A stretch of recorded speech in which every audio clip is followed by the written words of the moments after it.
Hello बच्चों, तो चलिए इस प्रश्न को पढ़ते हैं। यदि रेखा 3x माइनस 4y माइनस के बराबर 0, जहाँ पर k जो है वो बड़ा है शून्य से, वृत्त x square plus y square minus 4x minus 8y minus 5 बराबर शून्य को a कोमा b पर स्पर्श करता है, तब k प्लस b का मान है विकल्प a 20, विकल्प b 22, विकल्प c माइनस 30 और विकल्प d माइनस 28। तो यहाँ पर देखो मैं k प्लस b का मान बताना है। तो प्रश्न में आगे बढ़ने से पहले इस प्रश्न से संबंधित जो मुख्य उदाहरण है उसकी हम चर्चा कर लेते हैं। तो देखो मुख्य उदाहरण क्या आ जाएगी। मुख्य उदाहरण हमारे पास में आ जाएगी। यदि देखो वृत्त का समीकरण इस प्रकार है कि एक्स स्क्वायर प्लस में वाई स्क्वायर प्लस में 2 gx प्लस में 2 fy प्लस में c बराबर में 0। तो इसका जो केंद्र आता है ना वृत्त का, इस समीकरण से वो केंद्र क्या आता है माइनस जी कोमा माइनस एफ, याते निर्देशांक। और जो त्रिज्या आर होती है वो क्या आती है वर्गमूल के अंदर। देखो जी स्क्वायर प्लस में एफ स्क्वायर माइनस सी, ये आती है त्रिज्या। तो अब देखो सवाल के हिसाब से हमें वृत्त का समीकरण क्या दिया हुआ है। जो वृत्त का समीकरण है उसे सी बोल रहे हैं। तो एक्स स्क्वायर प्लस में वाई स्क्वायर माइनस का 4x माइनस 8y माइनस 5 बराबर में 0। तो यहाँ पर अगर हम केंद्र लिखे ना, तो केंद्र क्या आएगा माइनस जी कोमा माइनस एफ। तो जी का मान कितना हो जाएगा, देखो जी का मान क्या होता है, जो एक्स का गुणांक होता है ना उसका आधा कर देते हैं हम। तो एक्स का गुणांक आ रहा है -4, इसका आधा कर दिया -2। तो केंद्र तो माइनस जी होता है ना, तो 2 आ जाएगा। कोमा में देखो यहाँ पर एफ क्या होता है, एफ होता है जो वाई का निर्देश, वाई का जो गुणांक आ रहा है ना उसका हम आधा कर देते हैं। तो वाई का गुणांक आ रहा है -8, उसका आधा किया -4। लेकिन केंद्र लिखने के लिए माइनस एफ लिखते हैं ना, तो -4 के आगे माइनस लगाए तो 4 आ जाएगा। अब त्रिज्या लिखेंगे आर बराबर में, देखो वर्गमूल के अंदर क्या आ जाएगा G square plus F square minus C. ठीक है, तो यहाँ पर देखो क्या आ जाएगा, जी का मान कितना है, जी का मान हमारे पास -2 है, उसका स्क्वायर किया यानी कि 4।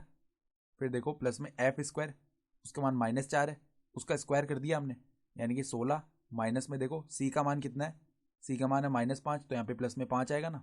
ठीक है, तो ये पद देखो कितना बन रहा है, 16 प्लस 4 20 हो गया, 20 प्लस में 5 25, यानी कि वर्गमूल 25। त्रिज्या कितनी आ रही है, 5 इकाई आ रही है। सही बात है। तो अगर हम ये व्रत बनाए ना, तो मान लो ये इस प्रकार का व्रत आ रहा है। ठीक है, तो अब देखो इसके जो केंद्र है वो क्या आ चुका है 2,4 आ चुका है, और इसकी त्रिज्या आ चुकी है 5 इकाई। और मान लेते हैं कि ये जो है ना ये इसकी स्पर्श रेखा है। सही है, तो स्पर्श रेखा का समीकरण हमें बताया हुआ है। देखो सवाल में क्या है, 3x माइनस 4y माइनस के बराबर 0। हम जानते हैं कि वृत्त के केंद्र से हम देखो जो ये मतलब स्पर्श रेखा पर, स्पर्श रेखा को मिलाते हैं ना केंद्र से, ये सदैव लंब होता है। ठीक है, तो हम क्या करेंगे, यहाँ पर 2,4 से हमने लंब डाला है स्पर्श रेखा पर जिसकी लंबाई है 5। तो हम किसी भी बिंदु से किसी भी रेखा पर डाले गए लंब की लंबाई जानते हैं क्या होता है। देखो यहाँ पर 5 इकाई बराबर में क्या आएगा, मापांक के अंदर पहले हम क्या करते हैं, पहले हम करते हैं क्या, उस देखो उस जो रेखा है उसके अंदर क्या करते हैं हम निर्देशांक रख लेते हैं जो हमारे पास में बिंदु है। ठीक है, यानी कि किसी भी बिंदु से किसी भी रेखा पर डाले गए लंब की लंबाई लिख रहे हैं। ठीक है, तो उस रेखा के समीकरण में हम निर्देशांक रख लेते हैं बिंदु के। तो यहाँ पे देखो 3 गुणा में आ जाएगा 2, केंद्र के निर्देशांक रख रहे हैं क्योंकि 2,4 से डाला है ना लंब, माइनस में 4 गुणा, 4 गुणा में देखो वाई निर्देशांक 4। फिर देखो हमारे पास में माइनस के है, तो माइनस के बट्टा में क्या आता है, देखो बट्टा में आता है वर्गमूल के अंदर उस रेखा के समीकरण में जो एक्स और वाई के गुणांक होते हैं उनका स्क्वायर करके जोड़ देते हैं। तो 3 का स्क्वायर 9 हो गया, -4 का स्क्वायर 16 हो गया, ये आ जाएगा। ठीक है, ये आ गई लंबाई, और ये 5 दी हुई है तो बराबर में हमने 5 लिख लिया। अब यहाँ पर देखो मापांक हटाएंगे तो ±5 आ जाएगा, और यहाँ पर देखो क्या बनेगा, अब हमारे पास में देखो किस प्रकार का मान बनने वाला है। यहाँ पर 3 दूनी 6, 6 माइनस 16 -10 बनेगा ना। ठीक है, तो -10 बना, और यहाँ पर माइनस का के है तो -10 माइनस के बट्टा में यहाँ पर देखो वर्गमूल 25 यानी कि 5 आ गया। तो ये तो कितना आएगा, देखो +-25 बराबर में -10 माइनस के। ठीक है, तो अगर हम यहाँ से देखो एक बार प्लस का मान ले, दो मान आने चाहिए, एक बार प्लस का मान ले तो 25 बराबर -10 माइनस के, और एक बार माइनस का मान ले तो -25 बराबर -10 माइनस का के। तो यहाँ से तो देखो के का मान क्या बनेगा, -10 माइनस का 25, यानी कि के का मान इधर से माइनस का 35 आ रहा है। और यहाँ से के का मान क्या बनेगा, -10 प्लस में 25। तो यहाँ से देखो के का मान क्या आ रहा है, 25 माइनस 10 यानी कि 15 आ रहा है। तो हमें देखो सवाल में बताया हुआ है कि के का जो मान है ना वो 0 से बड़ा है। तो हम ये मान तो लेने नहीं वाले, क्योंकि के बराबर माइनस प्रतिसार है, ये तो 0 से छोटा है। ठीक है, तो ये मान हम नहीं लेंगे, हम के का केवल 15 मान लेने वाले हैं आगे। ठीक है, तो जो हमारे पास स्पर्श रेखा है ना, स्पर्श रेखा, उसका समीकरण देखो अब क्या बन गया है, जो हमें सवाल में दी हुई थी। देखो क्या थी, 3x माइनस 4y माइनस के, तो देखो 3x माइनस 4y माइनस, देखो के का मान रख लेते हैं, कितना आया है, 15 आया है, 15 बराबर में 0। ठीक है, तो अब देखो ये हमारा वृत्त है, इसका केंद्र है 2,4, यही था ना, देखो केंद्र बिल्कुल, देखो 2,4 था, और यहाँ पर ये एक स्पर्श रेखा ही है। सही है, तो अब देखो हमें ये वाला बिंदु चाहिए। कौन सा बिंदु, ए बिंदु बोल लेते हैं इसे। इसके निर्देशांक हमें सवाल में 1,b दिए हुए हैं। ठीक है, तो ये बिंदु निकालने के लिए क्या करेंगे, पहले ये जो स्पर्श रेखा है ना, इस स्पर्श रेखा के जो लंबवत रेखा आएगी ना, यानी ये वाली रेखा जो वृत्त के केंद्र से होकर गुजर रही है, इसका समीकरण हमें निकालना पड़ेगा। तो इसका समीकरण निकालने के लिए देखो, किसी भी रेखा का समीकरण निकालने के लिए एक तो उसकी प्रवणता और एक उस रेखा पर स्थित कोई बिंदु चाहिए। तो अब देखो इस रेखा के लिए हमारे पास में केंद्र के निर्देशांक है, केंद्र इस रेखा पर ही तो स्थित है, तो बिंदु तो है। अब इसकी प्रवणता लिखने के लिए हम क्या कर सकते हैं, देखो अगर स्पर्श रेखा की हम प्रवणता m1 बोले ना, तो वो क्या आ जाएगी, प्रवणता क्या होती है, माइनस में x का गुणांक यानी कि 3 बट्टा में y का गुणांक यानी कि -4, तो इसकी प्रवणता तो आ रही है 3/4। तो इसके जो लंबवत रेखा आएगी ना, उसकी प्रवणता क्या आ जाएगी, देखो हम जानते हैं कि दो लंबवत रेखाओं की प्रवणताओं का जो गुणनफल है -1 होता है।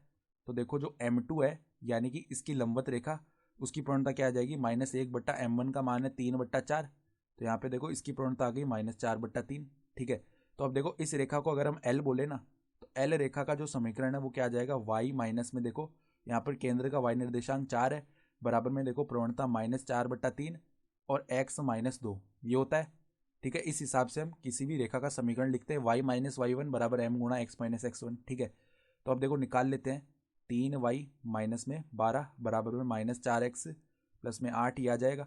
तो अगर इस समीकरण को सही से लिखा हमने तो 4x प्लस में 3y। ठीक है, और यहाँ पर देखो 8 प्लस में, देखो 8 प्लस में 12 कितना हो गया, 20 हो गया। तो अब हम क्या कर लेते हैं, एक तो स्पर्श रेखा का समीकरण, इसको समीकरण 1 बोल दिया और इसको समीकरण 2 बोल दिया। इन दोनों समीकरणों को हल करते हैं तो हमें कटान बिंदु ए मिल जाएगा, जिसके निर्देशांक 1,b सवाल में दिए हुए हैं। ठीक है, तो इनको हल करने के लिए देखो क्या करते हैं, हल करने के लिए हम क्या कर सकते हैं, जो पहला समीकरण है ना, इसको हम किससे गुणा करते हैं, 4 से गुणा करते हैं। ठीक है, तो 4 गुणा में पहला समीकरण माइनस क्या करने वाले, जो दूसरा समीकरण है ना, इसको 3 से गुणा करेंगे, तो 3 गुणा में दूसरा समीकरण ये कर लेते हैं। तो यहाँ पे देखो 4 को गुणा कर लिया पहले समीकरण से, तो 4 3 12x माइनस में देखो 4 चौक 16y, फिर देखो क्या है हमारे पास माइनस का, चलो इस 15 को इस तरफ भेज देते हैं तो प्लस का 15 हो जाएगा ना, तो बराबर में 15 लिख लेते हैं। ठीक है, इतना ही रखते हैं पद को। तो यहाँ पर देखो फिर माइनस में क्या आएगा, 3 गुणा में दूसरा समीकरण, इसका बायां पक्ष क्या है, 3 चौक 12x। ठीक है, फिर देखो यहाँ पर प्लस है और आगे माइनस है, तो 3 3 9y। ठीक है, ये आ गया, बराबर में देखो यहाँ पर 4 गुणा 15 कितना आ जाएगा, 60, माइनस में 3 गुणा में देखो यहाँ पे क्या है 20, तो ये भी कितना आ गया, 60 आ गया।